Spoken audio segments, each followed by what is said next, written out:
Hola chicos, aquí tenéis el ejercicio. La primera pregunta dice, haz un circuito con un generador o fuente de alimentación de 20 voltios, una resistencia de 1000 ohmios, un LED y un motor de corriente continua, todos en serie. ¿Vale? Adjunto el esquema que estaba aquí para que lo necesitase. Bueno, no se ve, pero vosotros sí lo podéis ver en vuestro plano. Así que aquí lo tenemos. Tenemos nuestra fuente de alimentación, tenemos nuestra resistencia. Si pinchamos en ella nos dice que es 1 kilo ohmio, que es lo mismo que 1000 ohmios. Tenemos nuestro LED, además conectado de forma correcta, el ánodo, que es por donde entra, digamos, la parte positiva de la corriente, tiene que estar orientado eso hacia la parte positiva de la fuente de alimentación. Y el cátodo va orientado, digamos, hacia donde menos potencial hay. ¿De acuerdo? Se consume energía eléctrica o corriente dentro del LED y por eso aquí hay más corriente positiva más que aquí. Luego continúa la corriente hacia el motor, lo hace girar y termina ya en el polo negativo de la fuente de alimentación. Si simulamos, vemos que el motor gira y nos da unos valores. 20 voltios, que eso se puede haber programado directamente cuando introducimos la fuente de alimentación, y con los componentes que hay de resistencia, LED y motor, la intensidad que circula son 16,9 miliamperios.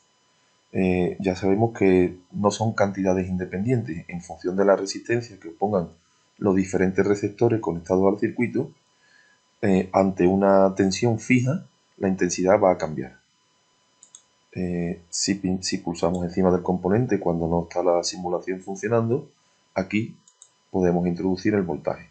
Nos sale un valor de corriente de 5 amperios, pero eso es indiferente porque eso es inicial y nominal. Eso va a cambiar en cuanto le hayamos conectado los demás receptores al circuito.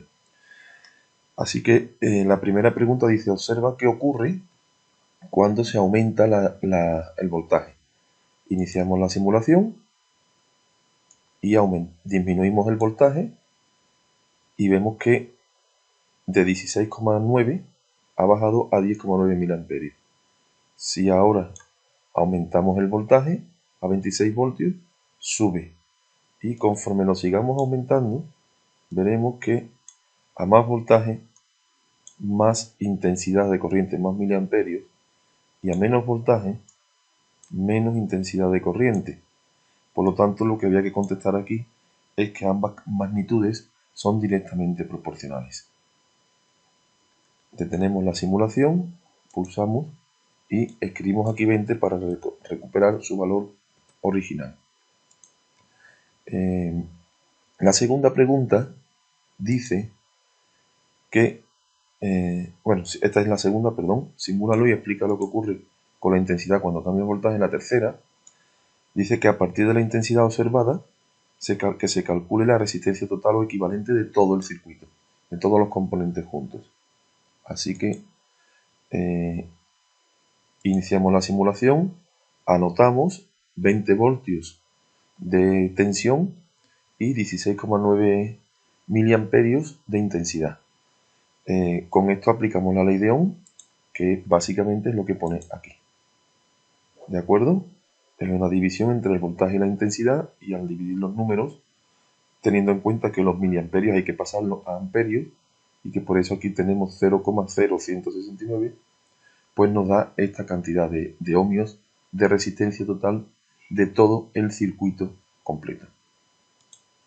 La siguiente pregunta dice que utilicemos 3 multímetros para medir la caída de tensión en cada receptor, manteniendo los 20 voltios en el generador. Pues bien, esto se hace de la siguiente manera. Vamos a ponerlo un poco más pequeñito para que quepa todo.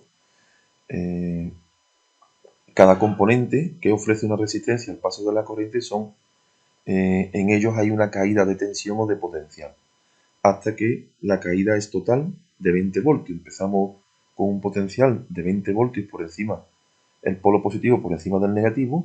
Aquí caerá algo el potencial, aquí volverá a caer, y aquí volverá a caer de manera que por aquí entra 0. La suma de las tres caídas de potencial equivale a los 20 voltios. Es 20 voltios. Bueno, pues vamos a sacar los multímetros, que tienen que estar por aquí.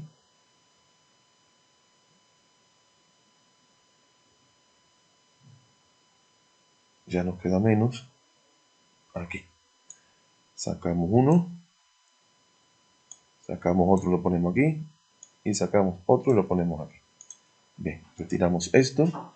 Y lo que hay que colocar es uno en cada receptor. Pues bien, eso se hacía colocándolo en paralelo con el receptor. Si yo pulso en este multímetro, lo primero que tengo que hacer es establecer lo que quiero medir. Y quiero medir el voltaje. Originalmente siempre aparecen con el voltaje. Lo veis aquí marcado en gris. Así que no hay que cambiar nada en este ejercicio. Este lo voy a poner aquí abajo. Y así tengo uno ya para cada cual. No lo voy a hacer bonito. Sencillamente voy a conectar el positivo con la parte donde haya un poco más de... con la parte positiva o de más alto potencial de cada receptor. Aquí tendría uno y ahora aquí, por aquí tendría el otro. Ahí, hasta que me marca. Si yo ahora simulo el circuito, me da ya una medida aquí de 2,05 voltios, que es la cantidad de potencial o de tensión que cae en el LED. Ya me he equivocado porque este tendría que haber venido a la resistencia. Así que me lo voy a traer aquí, mejor dicho, y este lo conecto ahí. Y ahora este me lo traigo un poco más para acá, y aquí al otro terminal. ¿De acuerdo? Y aquí repetimos la operación. Aunque se crucen un poquito, lo único que pasa, fijaros, si yo cambio y pongo el rojo del positivo, digamos, del multímetro, lo pongo en la parte negativa del receptor, lo vamos a cruzar para que se entienda. Si lo pongo así, lo único que pasa es que sale un voltaje negativo. A nosotros entonces nos interesará solo el valor absoluto de la cantidad. Si simulamos, pues tenemos los 16,9 voltios de los 20, 16,9 ya caen en la resistencia, que es la mayor parte de ellos, y los 2,05 que vimos antes ahora ponen negativo porque están cambiando. Bastaría con que cambiásemos las polaridades de estos cables para que nos diese el mismo valor. Se puede dejar así siempre que sepamos que no hay que poner valor negativo, sino mantener los 2,05 voltios. Y por último nos queda este, que lo podemos poner aquí, por este lado.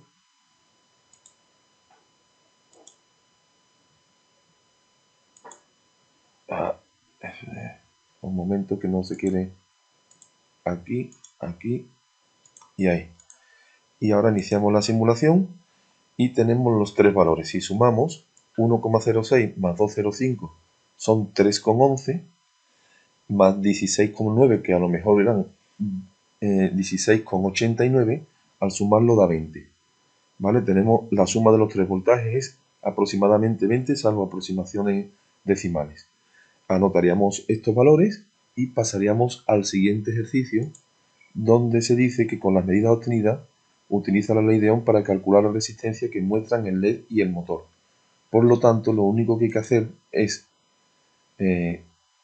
dividir este voltaje 1,06 entre 16,9 mA para obtener, bueno, por cierto, ¿por qué por 16,9? Porque la intensidad es única para todo el circuito. Es la misma intensidad que recorre todo el circuito porque los componentes están en serie. Digamos que la corriente eléctrica no puede bifurcarse por dos ramas. Tiene que recorrer necesariamente todos los componentes y es la misma. Es el mismo flujo de electrones. Así que hay que dividir esta intensidad de aquí, común y única para todo el circuito, entre 1,06 y obtendremos la resistencia del motor, y entre 2,05 y obtendremos la resistencia del LED. Vamos a parar la simulación. Bien, después de hacer los cálculos pertinentes, obtenemos que la resistencia del motor pues será dividir su voltaje entre la intensidad, 62,7 ohmios, y en el LED pues esta cantidad. ¿Vale? Los voltajes los tenemos aquí, 1,06 y 2,05. La siguiente pregunta, la 5 la acabamos de hacer, dice que mida con el multímetro la resistencia de un motor similar y que compruebe que coincide con los cálculos. Y la última era utilizar un multímetro para medir la intensidad de corriente total del circuito y comprobar que coincide con la que marca la fuente de alimentación. Pues vamos a hacer las dos en un momentito. Para el último ejercicio, bueno, vamos a quitar esto, que no nos estorbe. Vamos a echarle un poquito para allá y vamos a añadir, mejor que añadir, es más fácil seleccionar, copiar y ahora pegar un nuevo motor aquí. Y aquí, por ejemplo, este componente igual lo copiamos, lo pegamos y lo traemos aquí. Pero ahora en vez de voltaje vamos a medir resistencia. Os recuerdo que para medir resistencia no había que conectar, digamos, el aparato de medida, el multímetro, a una fuente de alimentación. Así que sencillamente lo conectamos a los dos polos del motor o bornes del motor. Hacemos así y así y simulamos y obtenemos 62,6 ohmios. Si recordáis bien aquí, salía 62,7. Esto depende un poco de las aproximaciones decimales que se hagan en las medidas, en los cálculos, perdón. ¿De acuerdo? Aquí posiblemente pues no sea esta cantidad exacta y cambie un poquito y por eso esa pequeña diferencia decimal que nos afecta a nuestro entendimiento. Detenemos la simulación y lo último que nos falta es comprobar la intensidad de corriente. Os recuerdo que para comprobar la intensidad de corriente hay que abrir el circuito y colocar como si fuera un receptor más en el medio un multímetro para medir intensidades que se llama amperímetro. Bien, pues para hacer eso vamos a romper esta conexión, ¿de acuerdo? La quitamos. Ahora mismo el circuito está abierto, no funciona si iniciamos la simulación. Vemos que da 0 amperios, pues no circula la corriente y tenemos que conectarlo de nuevo uno con el otro, pero metiendo por medio un nuevo medidor. Así que copiamos y pegamos. Lo traemos aquí y antes lo situamos en modo amperaje. Si lo convertimos en amperímetro. Ahora sacamos de aquí nuestro cablecito hasta aquí. Hacemos pasar la corriente por el interior del amperímetro y ahora la sacamos por aquí. Por ejemplo, hasta aquí. Y ya hemos cerrado el circuito. Ahora, para llegar aquí, la corriente desde el polo positivo de la pila tiene que atravesar el amperímetro. Iniciamos la simulación y obviamente obtenemos 16,9 miliamperios, que es la misma medida que tenemos aquí. Con esto el ejercicio ya está terminado.